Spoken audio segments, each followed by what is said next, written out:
दिल्ली में आगामी विधानसभा चुनाव के लिए सियासी सरगर्मी तेज हो गई है। सभी प्रमुख दल अपनी चुनावी रणनीति बनाने में जुट गए हैं। आम आदमी पार्टी ने घोषणा किया है कि वो कांग्रेस से अलग चुनाव लड़ेगी, जबकि दिल्ली कांग्रेस इकाई ने कहा है कि वो सभी 70 सीटों पर अपने उम्मीदवार उतारेगी। कुछ महीने पहले ही लोकसभा चुनाव में आम आदमी पार्टी और कांग्रेस ने दिल्ली में गठबंधन के तहत चुनाव लड़ा था, लेकिन दोनों दलों को कोई सफलता नहीं मिली थी। इसके बाद दोनों दलों के बीच हरियाणा विधानसभा चुनाव में भी सहमति की कोशिश हुई थी, लेकिन कोशिशें बेनतीजा रही थीं। दिल्ली विधानसभा चुनाव 2025 में आम आदमी पार्टी अकेले ही मैदान में उतरेगी। यह घोषणा आप संयोजक और पूर्व मुख्यमंत्री अरविंद केजरीवाल ने कर दिया है। उन्होंने स्पष्ट किया कि आप किसी भी दल के साथ गठबंधन नहीं करेगी। आपने तो पहले ही 11 प्रत्याशियों की घोषणा भी कर दिया है, जिसमें हाल ही में भाजपा और कांग्रेस छोड़कर आप में शामिल हुए 6 नेता भी शामिल हैं।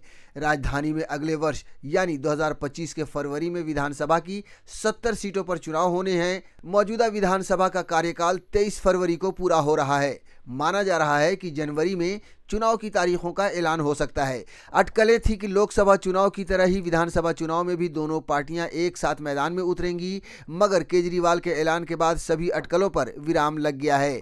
इससे दिल्ली में त्रिकोणीय मुकाबला तय हो गया है।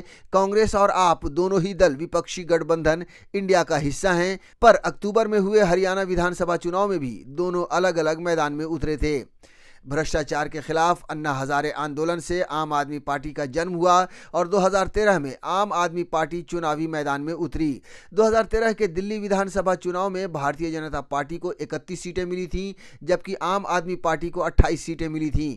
कांग्रेस को 8 सीटें मिली थीं। अन्य दलों में शिरोमणि अकाली दल, बहुजन समाज पार्टी और जनता दल को 1-1 सीट मिली थी। चुनाव में वोट प्रतिशत की बात करें तो भाजपा को 34.12% वोट मिले थे, जबकि आम आदमी पार्टी को 29.64% वोट मिले थे। कांग्रेस को 24.67% वोट मिले थे। किसी भी दल को पूर्ण बहुमत नहीं मिला था। चुनाव के बाद भाजपा ने सरकार बनाने से इनकार कर दिया था, जिसके बाद आपने कांग्रेस के बाहरी समर्थन से सरकार बनाई थी। अरविंद केजरीवाल ने 28 दिसंबर 2013 को दिल्ली के मुख्यमंत्री के तौर पर शपथ ली थी। हालांकि 49 दिनों के बाद ही उन्होंने जन लोकपाल बिल के मुद्दे पर सीएम पद से इस्तीफा दे दिया था। 2015 में चुनाव हुआ और दिल्ली विधानसभा चुनाव में आम आदमी पार्टी ने प्रचंड बहुमत के साथ सत्ता में वापसी की। आपको 70 में से 67 विधानसभा सीटों पर जीत मिली, जो कि पिछले चुनाव के मुकाबले दोगुनी से भी ज्यादा थी। आपका मत प्रतिशत भी 54.59% पहुंच गया, जो कि 2013 में 29.64% था। भारतीय जनता पार्टी की सीटें घटकर 3 हो गईं, जबकि 2013 में इसके 31 विधायक चुने गए थे। भाजपा का वोट प्रतिशत भी 34.12% से घटकर 32.78% हो गया। कांग्रेस, जिसने 2013 में 8 सीटें जीती थी, 2015 में खाली हाथ रही। इसका वोट प्रतिशत भी 24.67% से घटकर 9.70% पर आ गया। इस तरह से दिल्ली में आपने पहली बार पूर्ण बहुमत की सरकार बनाई।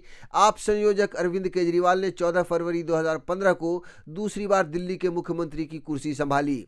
उसके बाद फरवरी 2020 में हुए दिल्ली विधानसभा चुनाव में भी आम आदमी पार्टी ने प्रचंड बहुमत के साथ सत्ता में वापसी की। अरविंद केजरीवाल के नेतृत्व में आपने 70 में से 62 सीटें जीती, लेकिन पिछले चुनाव के मुकाबले 5 सीटों का नुकसान हुआ। आपको 53.57% वोट मिले, जो कि पिछले चुनाव में 54.59% था।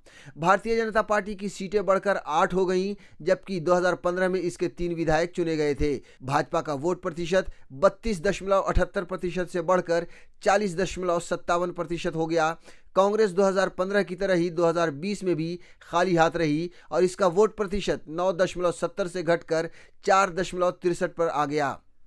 चुनाव के बाद अरविंद केजरीवाल ने तीसरी बार दिल्ली की सत्ता संभाली। हालांकि मार्च 2024 में शराब नीति घोटाले से जुड़े मनी लॉन्ड्रिंग मामले में ईडी ने केजरीवाल की गिरफ्तारी की। बाद में उन्हें सुप्रीम कोर्ट से सशर्त जमानत मिल गई और जेल से बाहर आने के कुछ दिन बाद ही केजरीवाल ने मुख्यमंत्री का पद छोड़ दिया। उनकी जगह आतिशी ने 21 सितंबर को दिल्ली के मुख्यमंत्री की गद्दी संभाली। श्रेष्ठ भारत पर खबरों से जुड़े रहने के लिए चैनल को सब्सक्राइब और लाइक करें, बेल आइकन दबाएं और देखते रहें श्रेष्ठ भारत।